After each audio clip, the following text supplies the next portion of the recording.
Welcome to Housing Matters. Today is our 8th episode of Housing Matters, which is focused on all things real estate. We cover a wide range of topics to help you navigate the housing market with confidence, whether you're buying your first home, looking to invest, or exploring development opportunities. Each episode features insights from industry experts, including mortgage professionals, developers, investors, and more, providing listeners with valuable knowledge and practical tips. Today, I am thrilled to have with us Vanessa Farr. Vanessa is a regional manager of planning and design at Haley Ward. Vanessa is a leading planning expert within the state of Maine and has over 25 years of professional planning and development experience across both public and private sectors. Vanessa specializes in both urban design, sprawl retrofit, place-based economic development, and outcome-driven zoning policy. Vanessa's expertise involves delivering comprehensive planning, zoning, and development services to both developers and municipalities. Vanessa, thank you so much for taking the time to join us today. Thank you. It's great to be here. Awesome. So I want to start with just, your journey. Tell us about your background. Are you from Maine? What do you love about living here? And what inspired you to get involved in development? Sure. Well, it's kind of a long story, and based on that introduction, I feel like I should retire because it's been an incredibly interesting, rewarding career. I'm from Canada, and I made my way to the United States, first landing in Michigan just after I graduated. I've been interested in planning since I was in 11th grade. It was sort of like a weird discovery of like, what is this thing called urban planner? I need to know more. And where do I go to train up in that? So that's interesting. You don't hear many juniors in high school saying, I want to be an urban planner. I know. And oddly, it was in an urban studies class watching a documentary about Los Angeles sprawl. So far from where I grew up and the kind of sort of environment that I inhabited. And I think as a kid, I was really interested in the environment and being outside. And my father worked at General Motors, and in the summer, he would take us to our cottage, and here they call them camps. And he would be laid off for the summer, and it was sort of like a score when that happened because he would go and he would work doing construction, and we would just free range. And so I spent a lot of time growing up outside, immersed in nature. And I think that sort of shaped me into, a person who was concerned and cared about our landscapes, but at the same time, as a city dweller, I was getting the experience of both places, and it was a weird find, and so off to planning school I went, and border jumped shortly thereafter, and eventually made my way to Rhode Island and then Maine. Interesting. So what ultimately kind of brought you up to Maine? Lifestyle. Yeah. Yeah, I think, my children's father and I really saw Maine as the kind of place where we could raise our family.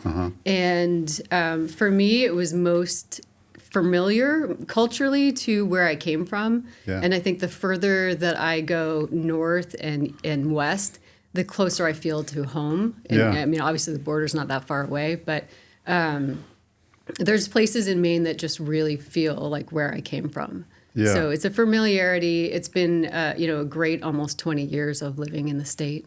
Yeah, interesting. Sometimes when I go up to Aroostook County and stand at the shore of the St. John River, and you look across this river to another piece of land that has totally different laws, totally different zoning, totally different, property rights than what we have in the United States. Not like crazy different, like some Scandinavian countries or whatever, but it's different, right? Different laws and so forth. And I mean, did you find that when you were growing up in Canada, it seemed easier or might have been easier to do what you've done professionally in Maine, or is the environment similar there? I think it would have been harder to do the kind of work that I've been doing here. I think planners in particularly where I came from in Ontario, you're very much an administrator. And so while I've done a lot of that work, I spent, 15 years in managing small planning departments. And so I can play that role. I'm very adept at reading code and obviously writing it. I think the profession is just very different across the border. And if you are creative and you're looking to solve problems, strategically and creatively, I think you're a little bit more siloed in that system versus here. So if you're into urban design, you'll practice only urban design. There's not a lot of crossover. Interesting.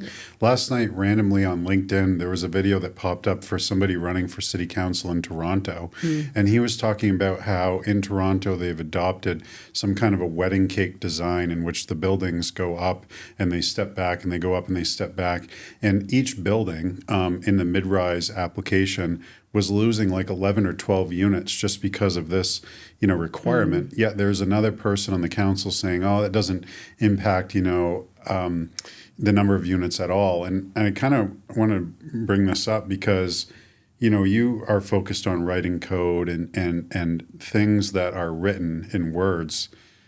I think the majority of the population in the United States don't understand like how that impacts what we can really do or not do. And you want to talk about that a little bit? Yeah, I think that's a really great question.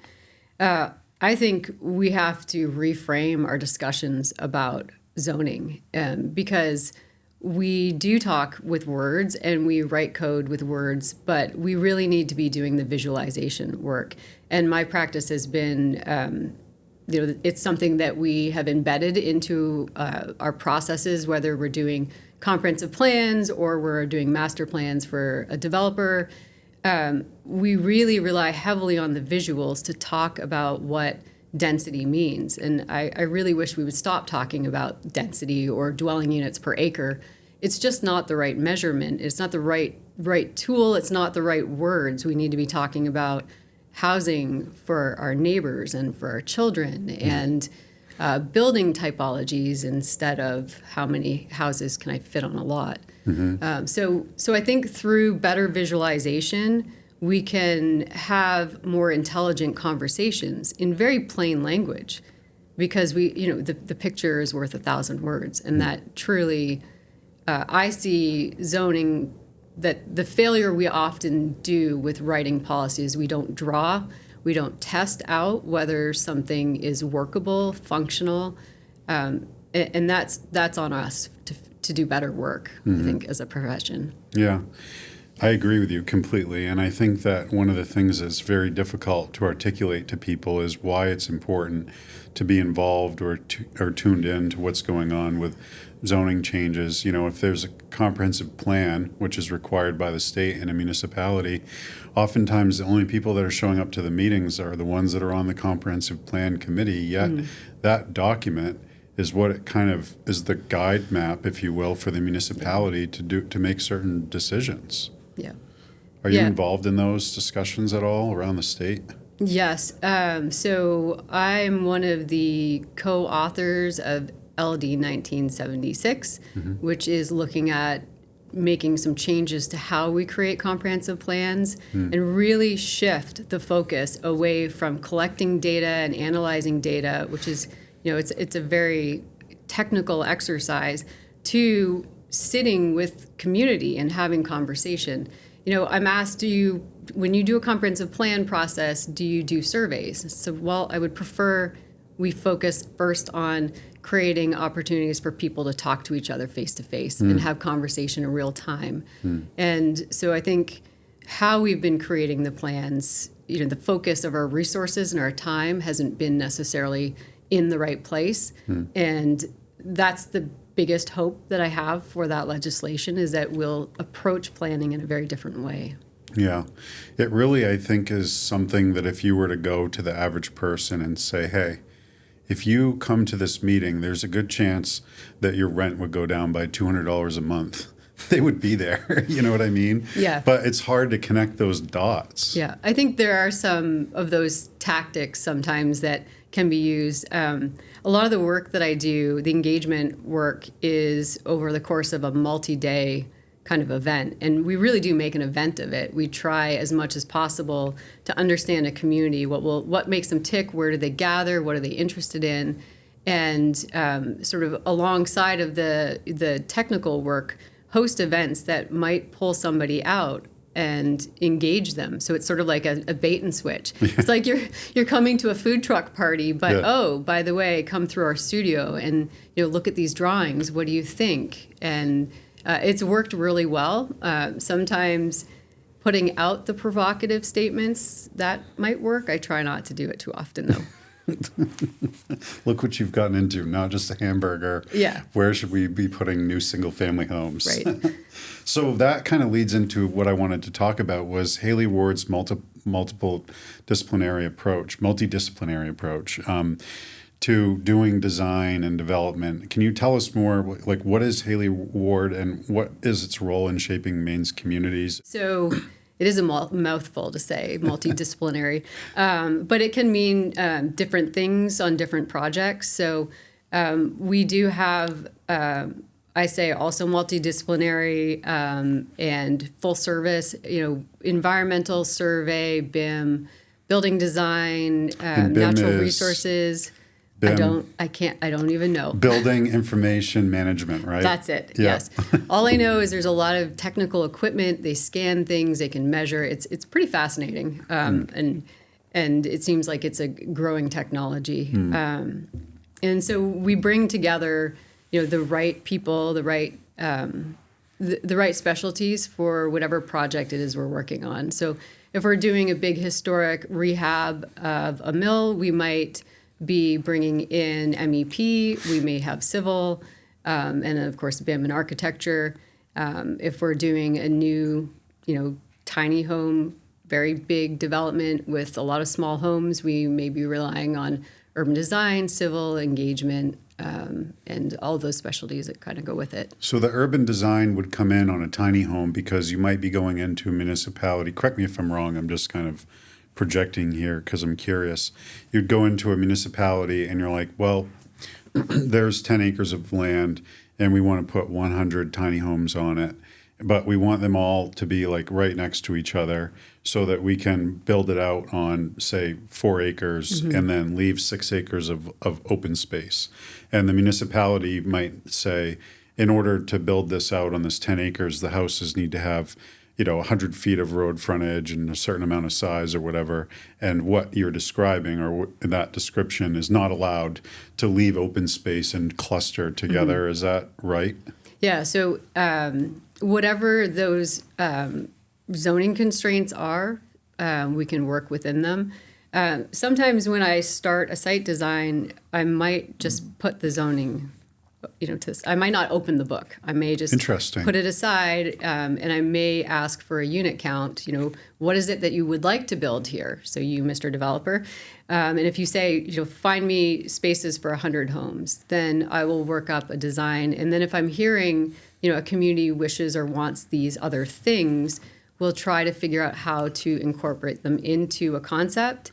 Sometimes then we go back to the code and figure out all the ways we've broken it. And depending on how we've broken it, there may be a conversation and a path with local leadership to actually make an exception or to bring forward some kind of zoning amendment or a code patch that might enable a better design to emerge.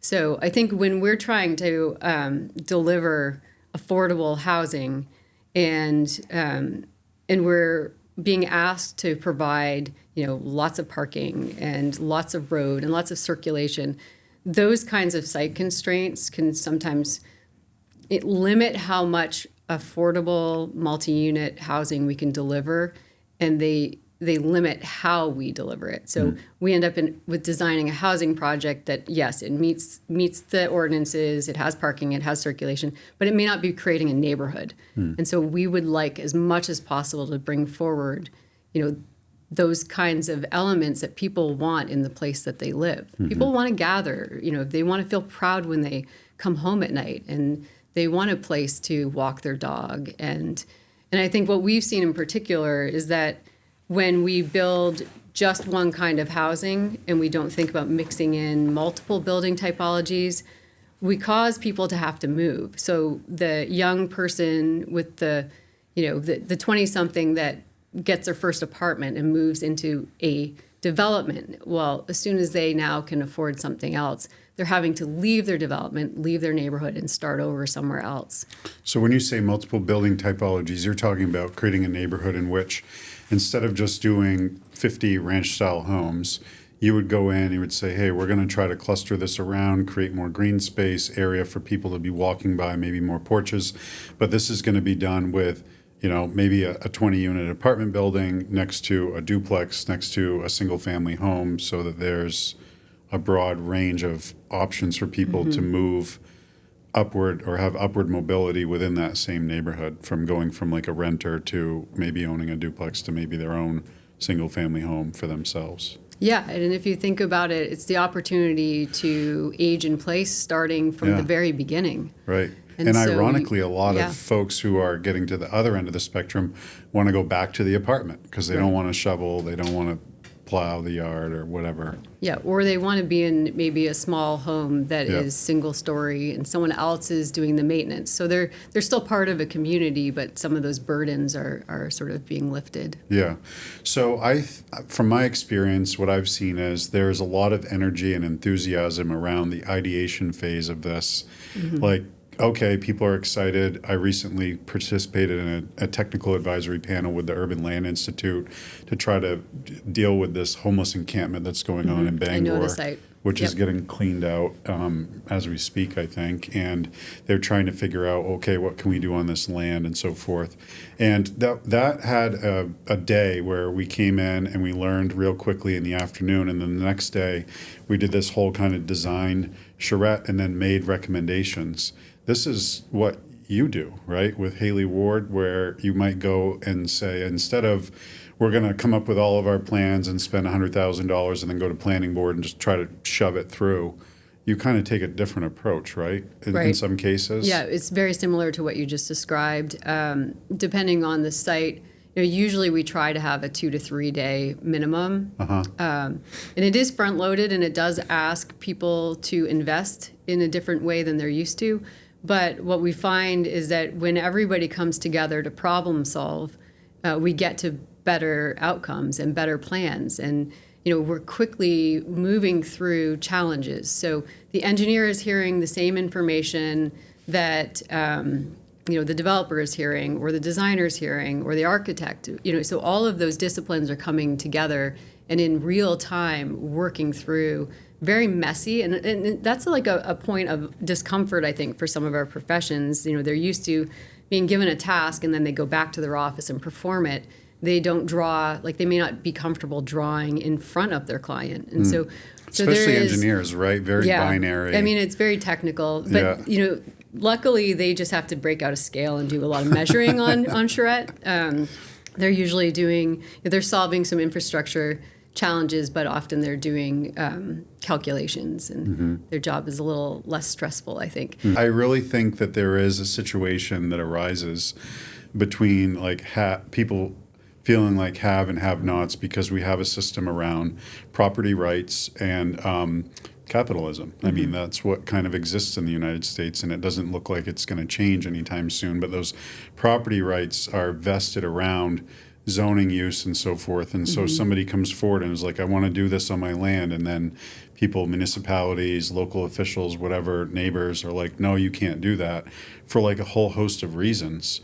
The one that I find most curious is that people think that when there's more development, their rents are going to go up. Yet the data do not support this at all. I mean, it's not been borne out anywhere, but it's just a kind of a common misbelief, if you will, that we can't have more development in our community because that means that all of my costs are going to go up more because this area is being gentrified to some degree, which is going to draw in more people, which is going to drive up prices. Yet it's actually the opposite. We need more to have it. And so this approach that you take tries to abate that in the beginning, as opposed to people coming to the planning board and like freaking out, because they don't want to see it. But my curiosity is, how often does it move from this, I think, really wonderful approach of this ideation phase of bringing all the people together and saying, what would you like to see and so forth?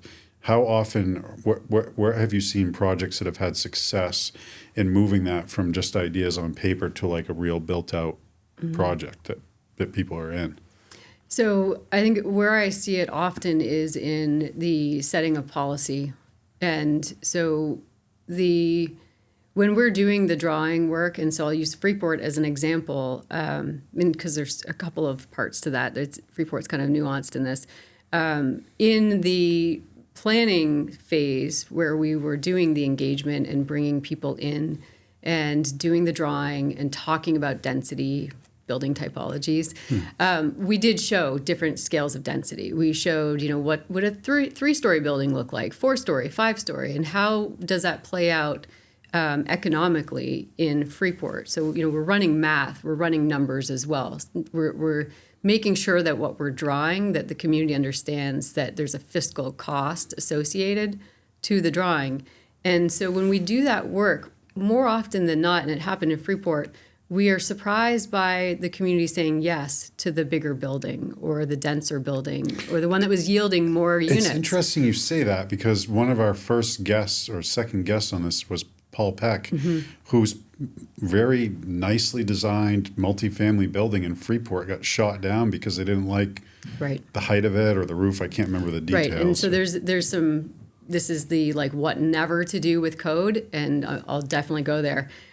So communities will say yes when they can see what it looks like. They want to understand, this is the visualization again.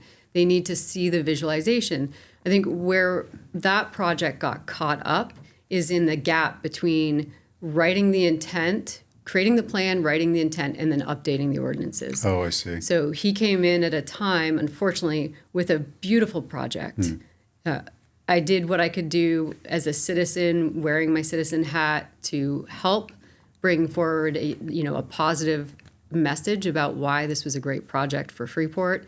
But ultimately, it's language such as this, and it's discretionary language, shall be compatible. What does that even mean? Yeah. That's somewhat subjective. I would love for everybody to take their zoning code and key in the word shall be compatible and figure out how you get rid of that language. Yeah. We need standards. And he came in at a time when we still had that sort of old subjective discretionary language. Interesting.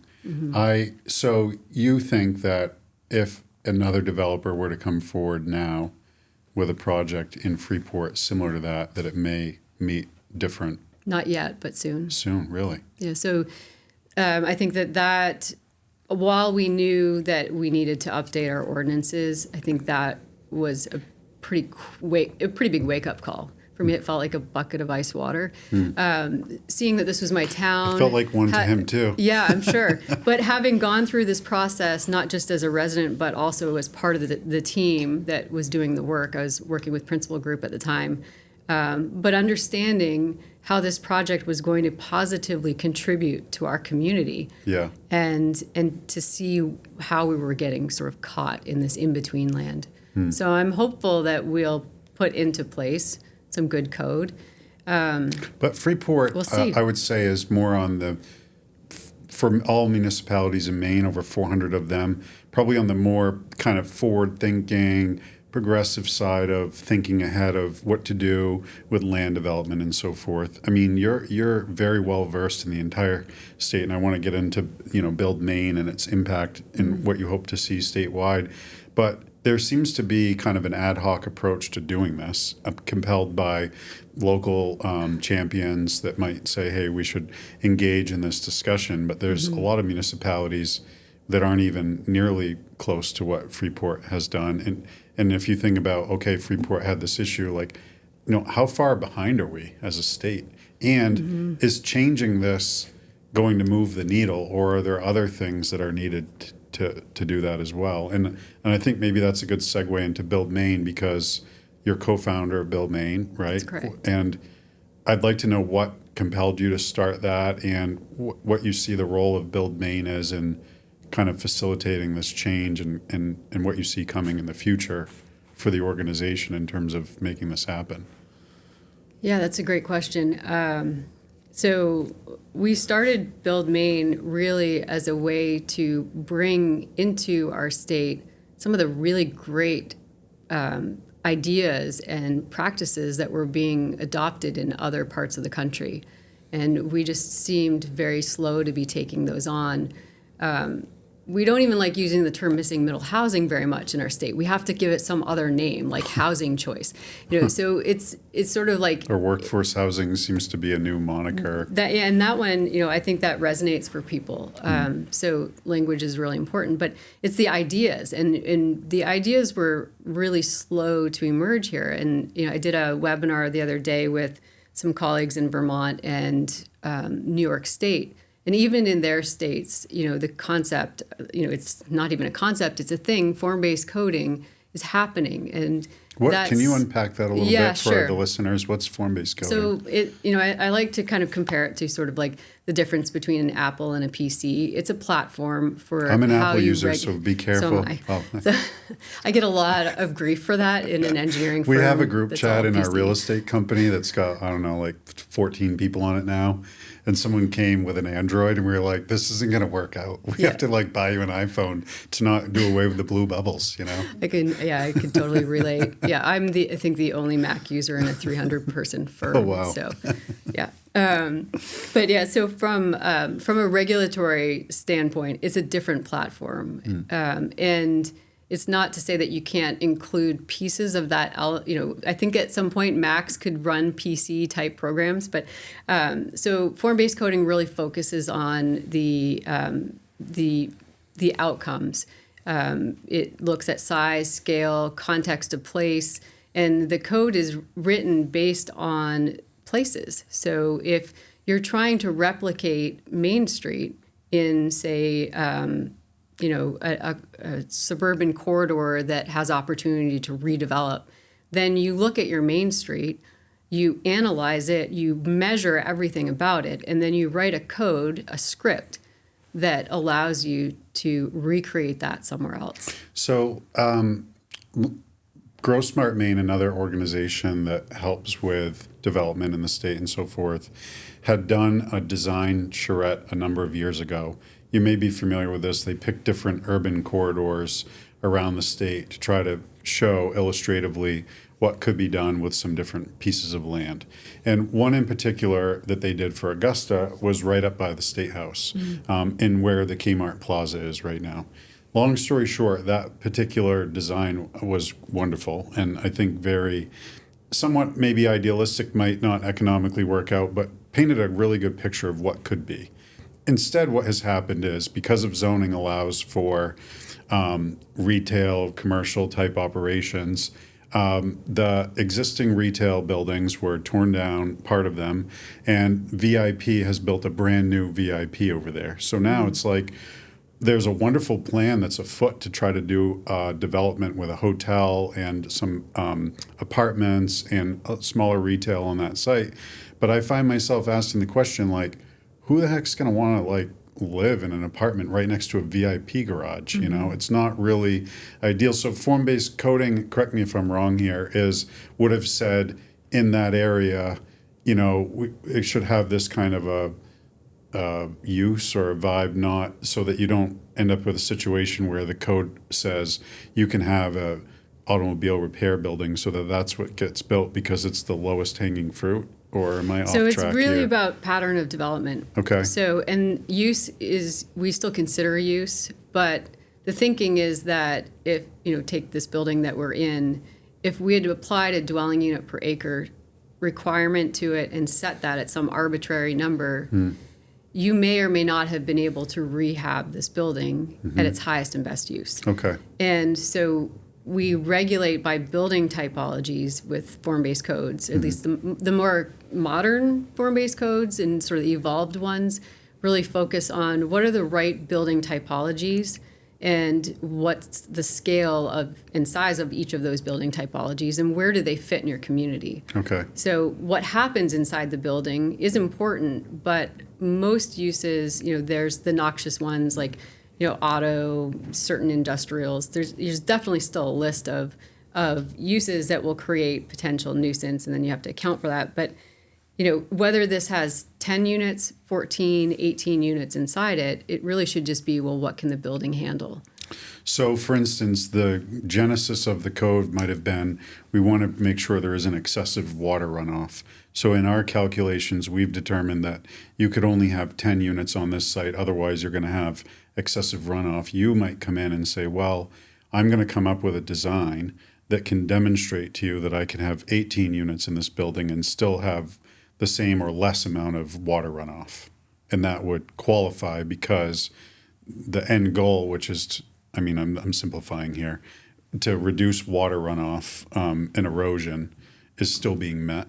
Yeah, I think to put it maybe more simply without pulling in the other part with the stormwater piece is that the building exists and we really shouldn't be controlled by some density metric. What about, though, about for how new many construction? units are. So for new construction, same with that. So if there was a vacant lot and it was sitting beside this building, we would look at the context of downtown and say, well, all the buildings sit at zero lot line. They fill up their, they're filling their sites. They don't have off-street parking. And that's what is here. So we should be able to replicate what is here. And so you would write a code that says there's zero setbacks and there's no dwelling unit per acre restriction. It's 6 floors or however many stories is the pattern of what's here. Yeah. So you're basically writing a script of the things that you want, and if what you want is to have more of what's already here, you're setting metrics based on that. If you're trying to evolve a place, like you described the planning work done around the Civic Center, you're going to probably do master planning. You may look at other precedents from other parts of the country, and you're going to figure out what that pattern of development is going to be. And then this is the most important part is you got to run the math. You got to do the numbers, and you have to talk to developers and understand what's it going to take for you to actually redevelop this property. And I think we've failed to do that work. I'm super glad that you're bringing this up because recently there was an article in the BDN about, I think, Rockland eliminating their parking requirements and setback requirements and getting really pretty permissive in doing development, yet they're not seeing a lot being built. I mean, and this kind of brings us back to Haley Ward, and I'm curious if Build Maine is working on this.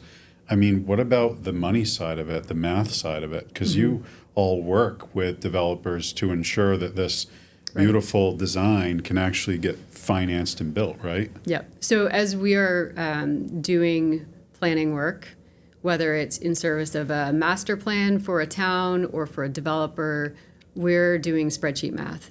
And depending on who's sitting with us in the room, we may bring an economist in if we think that there's complex math to be done. Some cities, they want to know exactly how municipal services will be positively or negatively impacted by development. So that's sometimes when we'll bring in an economist to come on charrette with us. But all of our work is running through pro formas, spreadsheets.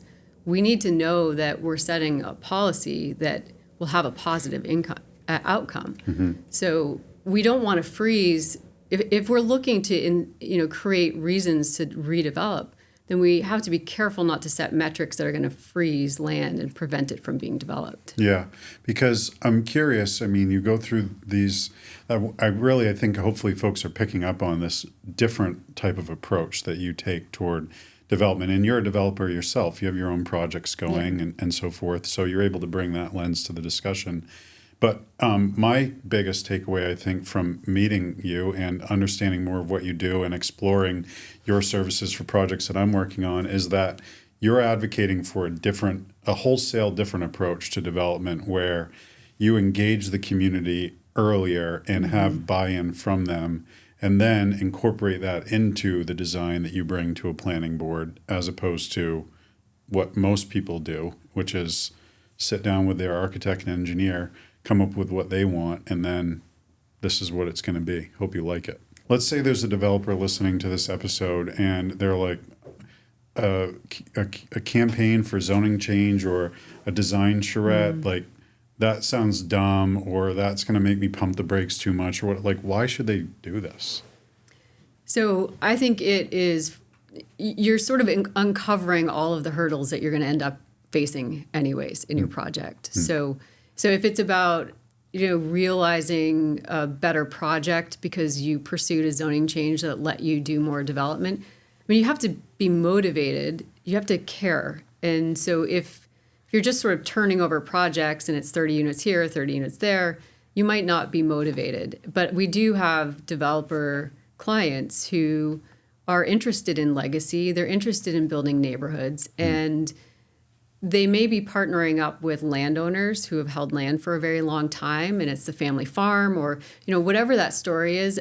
Those are the clients I'm most excited to work with because there's something there to tug on, and there's some motivator that makes them want to do it a little better. And so I do think often, though, what happens is I get brought in kind of like when the lawyers get brought in. It's like, oh, gosh, things went really bad, and now we're bringing you in. And I think, I hold sort of a space. You'd rather be on the setup crew, not the cleanup crew. Yeah, I really need it. Yes. And honestly, I get called the fixer a lot because that's what I do. I fix the problem, but I'd rather triage at the beginning. And I think when we're working through, all of the things that could or could not go right or wrong, it's making us more prepared to address, what happens when we stand up at a public hearing. And so I think it's worth the time, and probably the money ends up getting spent anyways, ultimately. Yeah, good stuff. Yeah. Don't make Vanessa the fixer. Oh my gosh. But she can do it if necessary. I can fix things. So Build Maine, what's on the horizon for, I'm curious, I'm now out of the legislature, changing diapers instead of changing minds, but what's on the horizon for this next session? You guys have bills coming up that you're going to be working on? Yep, there's policy action work, and so that's going to track through. LD 1976 will be back in front of your former committee. I think for Build Maine in June, we're hoping to really push hard on the small scale incremental development. We've brought in the past people to do boot camp training, and it has created some new small scale developers. And so we're gonna every year we try and introduce some kind of workshop or speakers who can talk about how to become developers. I've been influenced myself by our own programming. That's cool. So that'll be a big piece of it. And we're also hoping that we will be finally ready to do some sessions around form-based coding. We received funding last year from DECD through the HOP program to create the Maine Place Code Library. And so that's something that I've been working on with my colleagues for a good part of a year, but we're also busy doing development. Are you working with there's like a volunteer group for the Maine Zoning Atlas? I'm not involved in the zoning atlas, no. It's kind of interesting to think about the fact that we have such a patchwork of zoning all across the United States, which is really at odds with production building, and maybe good, maybe bad. But when you start looking at the fact that in Japan or other Eastern European countries, you have like 50, 60, 70% in Japan's case of the homes being built in a modular, off-site environment because they know when it's done, it's not going to be at odds with codes. Are you using, off-site construction, or are you primarily redeveloping buildings? And for your small-scale developer training, is it mostly focused on existing structures, or are you looking at new construction too? For the small scale developers, it's both. Okay. So the program and training that we've offered before, and we often have people come in and teach and talk about, runs you through sort of the hurdles of doing new construction, but also rehab, and then some of the hacks for how you might do the rehab if you can find ways to add other income streams through additional development on the site. So some of that is that work is both. I've been really fortunate that I have a client I work with who has developed a beautiful catalog of modulars. And so when I get to work with her footprints and her building typologies and design around those, I feel really good about the work I'm producing. So I think we've been there before, where we've had model ordinances, template codes. I think zoning is not something that is a one size fits all. And even in the form-based coding work that I do, there's a lot of calibration that goes into it. New England has its own sort of vernacular. We have things that are special about New England that are different from other parts of the country. Sure. So I think, though, going back to sort of looking at the traditional way we platted neighborhoods, we would do a large section of a community and we'd plat it out at 50 by 100. Some of the modulars, and I think some of the footprints I'm working with are sort of, they're designed to fit on those historic platted lots. So whether it's an existing neighborhood in Topsom or it's in Rumford, there's probably lots that are ready to take those units. I think bringing it back to the zoning atlas, one thing that has a potential of unlocking, I think, is just around transparency because, like you said, sometimes you'll start a project and you'll just put the zoning to the side and not even look at it. But what made me think of it was when you have a new developer, let's say you've got somebody, she's 32 years old, has never done a project ever, but it's like, geez, I'd like to pull up my bootstraps and do a project. And then, the first question is, well, what can I put there? And you have to go to page 372 of the code book with the municipality and try to figure it out versus looking at a map that says, hey, you can put this there, by right, which is a different, kind of in-depth discussion by right, not by right. But, what can you put there now or what could potentially go there with these changes? It's all buried in a book, and then for the next municipality, it's buried somewhere else. And then you call them, and they're not open on Wednesdays because it's Maine, and they have a staff of 3 part-time. I think that level of transparency for people might help continue the conversation as to what can be, so that they can see, all right, there's an opportunity here for me to move forward with something.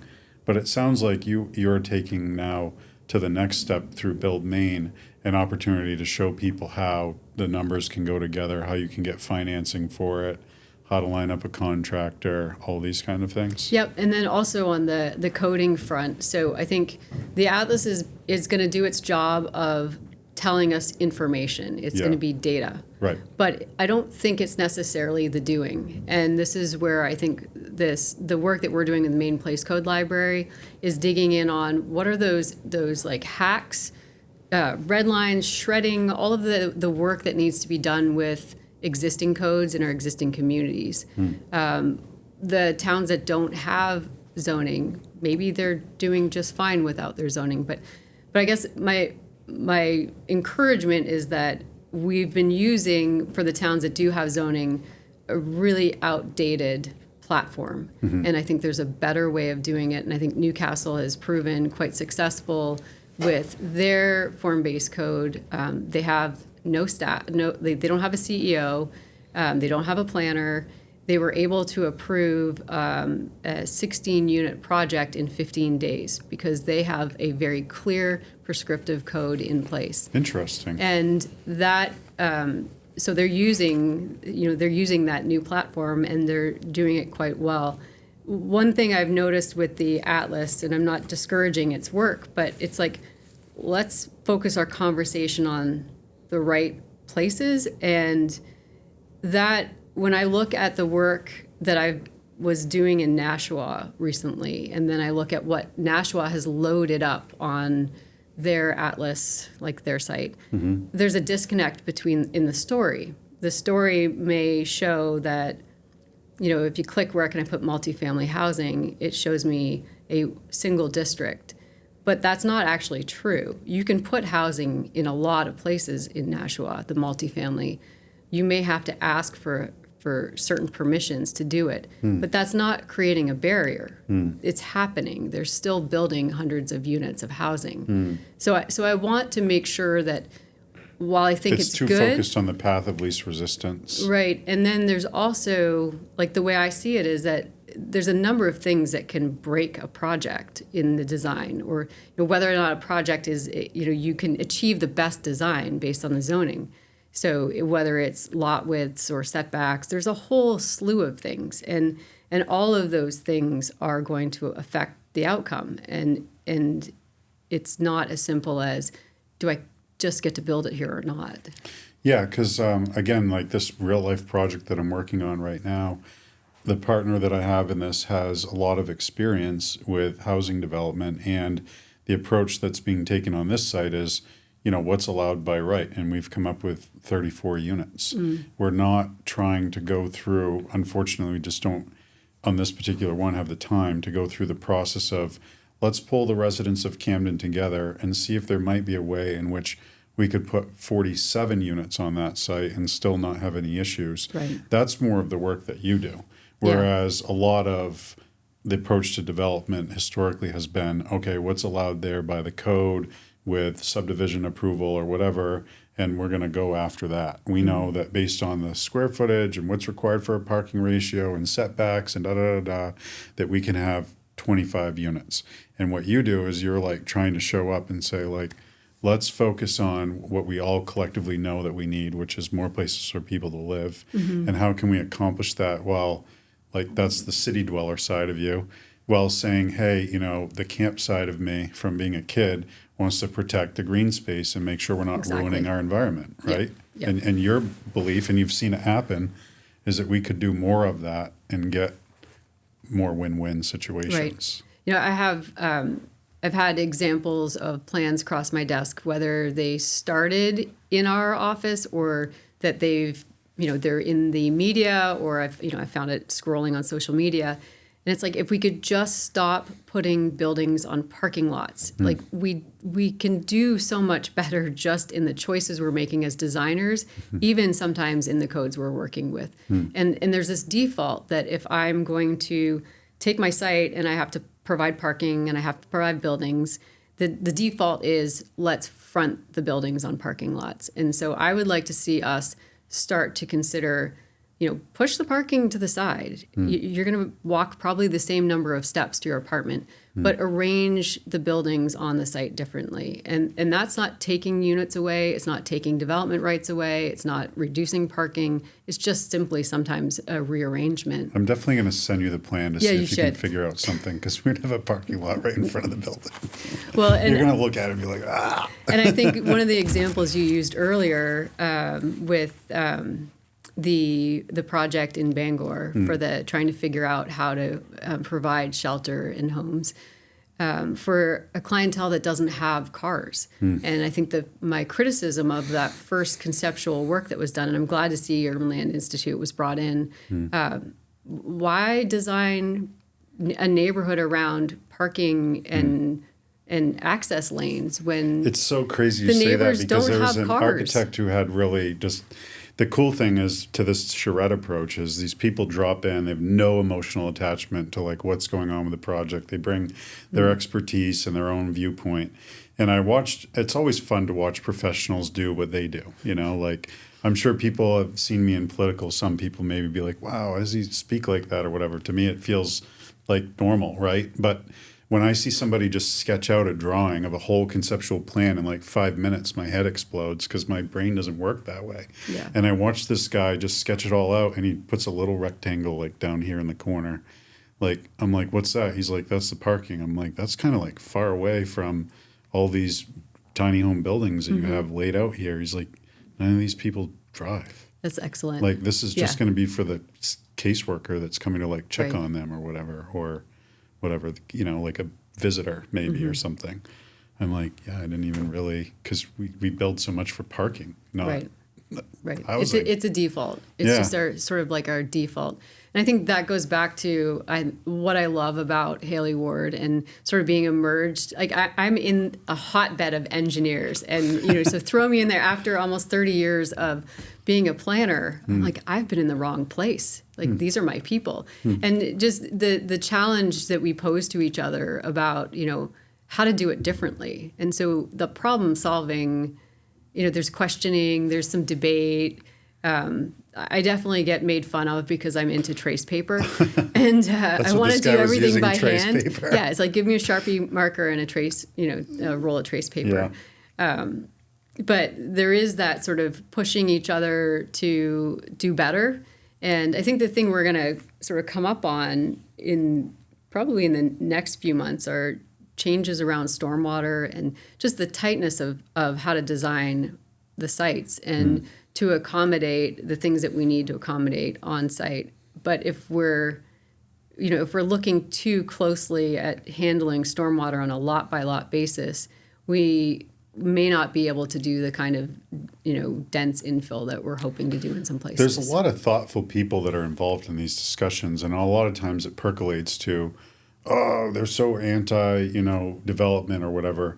I mean, I'm on Marita's policy committee, and one of the engineers was talking about how in the coastal area, they're going to start doing away with this riprap requirement because they realized they actually need some of this natural runoff in order for the clam mudflats to not dry out. And if we don't have some amount, then this whole aquaculture industry could evaporate. It's like, I'm just trying to build a house. Yeah. But these are all considerations that go into the work that you do. And I'm curious, moving forward, where you see the future of this. Are there moves being made to make this less esoteric, or is it always going to exist in a world in which, there has to be a lot of design professionals involved in a lot of this? Or is it a world in which eventually the community, the lay folks, can be more involved in what happens? That's a good question. I mean, I know it's on my dreamy want list. I would like less volunteer board review of projects and more.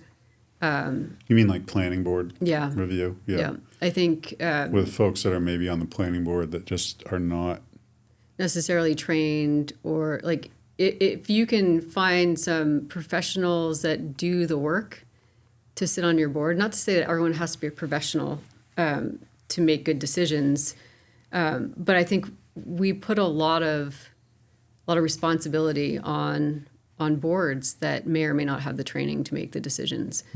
I also don't think we rely enough on our professional staff to make decisions. So I would like to see more staff review in the places where we have capacity. I don't know how we're going to solve a capacity issue. I think one thing that's been pointed out to me, and you mentioned Mid-Coast, all around Newcastle, there are no CEOs. They have no CEOs. I think there's 5 or 6 positions open right now. So it kind of puts a little bit more pressure on us doing a better job of writing clear code, of taking all of the codes that we have today, never mind any innovations or things that come down from the state in terms of mandates or updates, but scrubbing those codes of all of the discretionary and arbitrary language.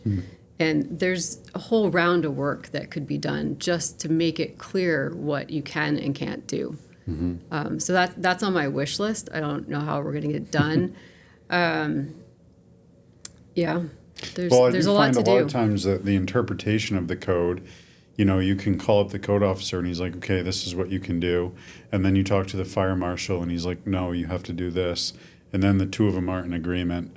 The ultimate authority kind of is vested with the code enforcement officer at the local level, but they're not willing then to make the authoritative decision because they're afraid they're going to get sued or something. And then it just creates this impasse and then nothing happens, And I think what you're saying is if there's more descriptive and less subjective language within codes, it's going to be like, thou shalt jump 5 feet. Right. Okay, did they jump? Yes. Okay, move forward to go. Not, you should consider jumping as high as you can. What does that mean? Yeah. I think, so scrubbing for that language, that shall be compatible language. I don't like conditional use permits either. Interesting. If you know what those things are that you might want to say no about for that specific use, then write some performance standards. Yeah. Just write some clear standards.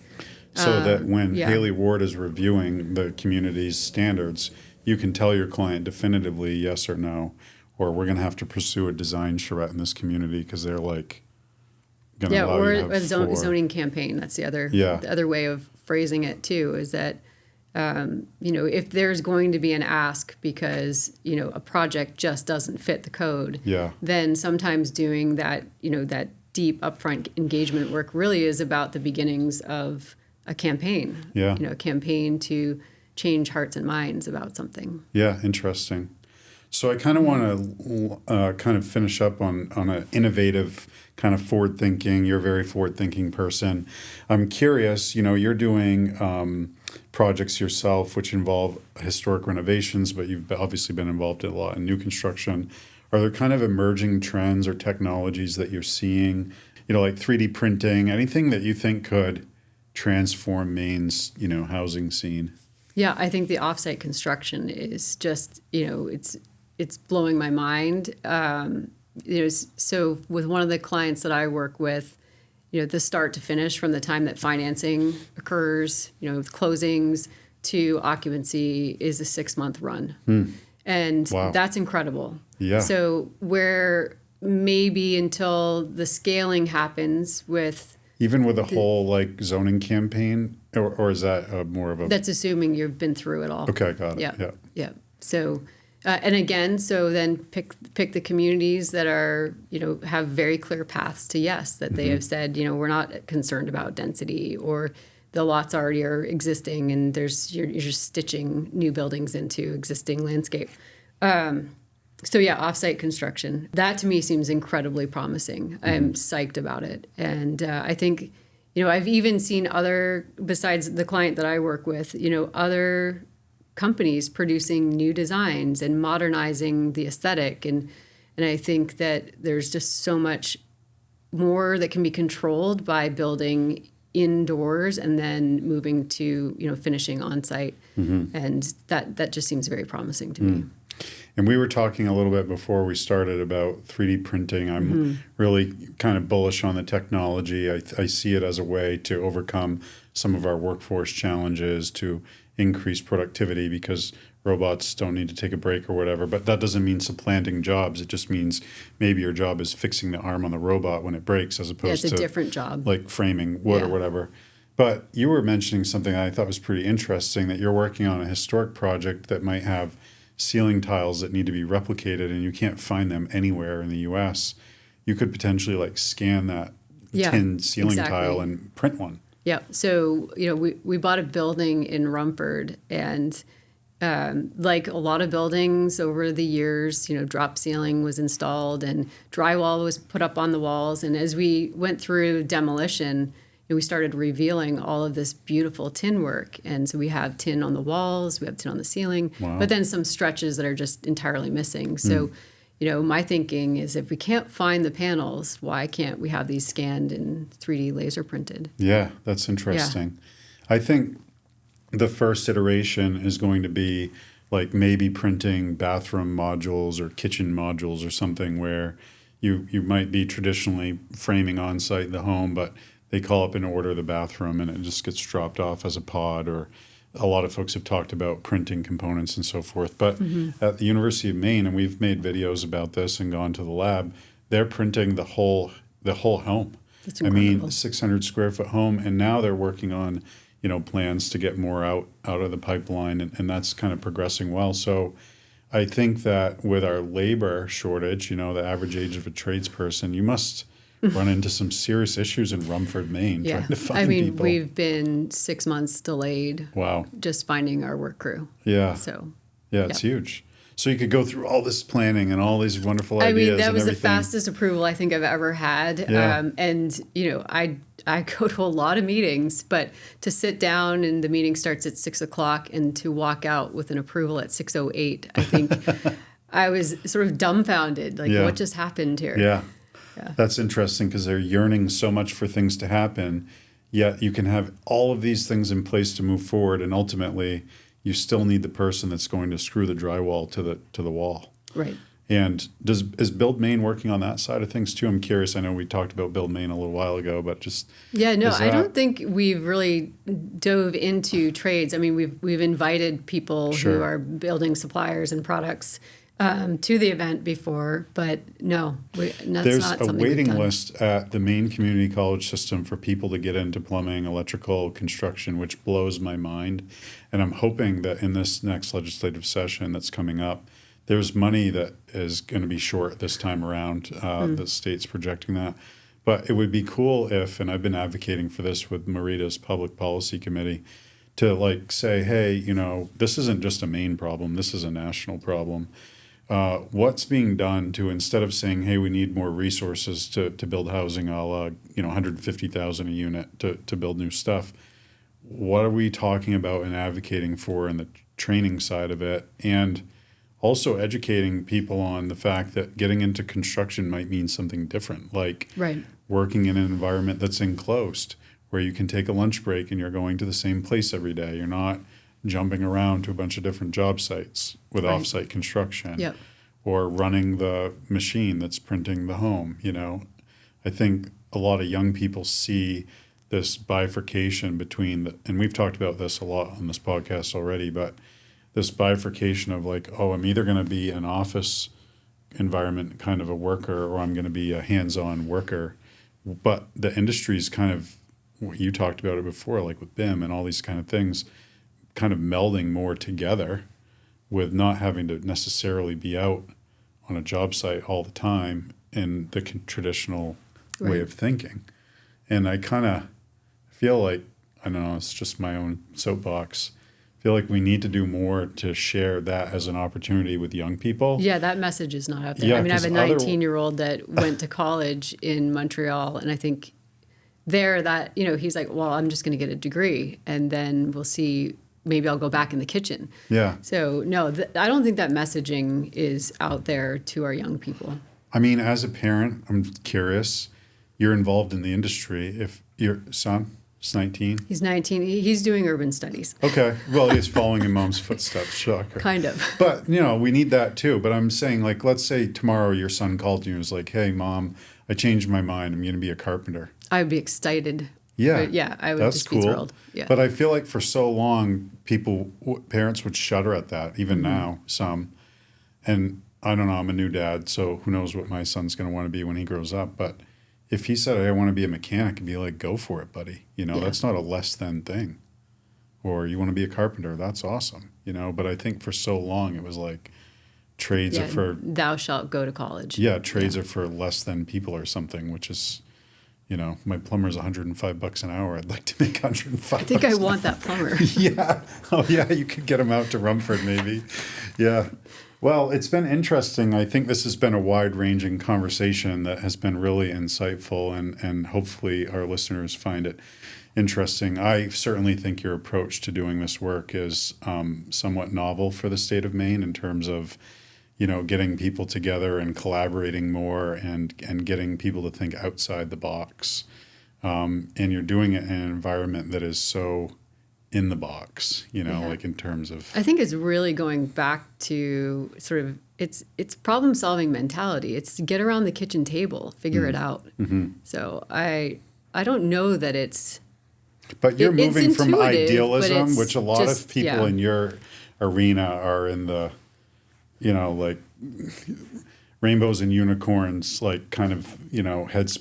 Right. It's never going to happen. You're more of a realist where you're like, hey, we do want to have this kind of an outcome, yet we know in order to do that, we're going to have to be realistic about it. yeah, you have to be fiscally smart. Yeah.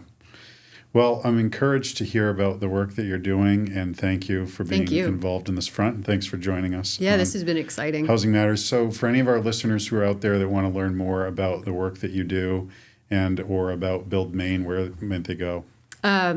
Google Build Maine. Yeah. You can find a lot of information. There's a whole bunch of previously filmed speakers. There's, you know, probably for the last, I think 10 years.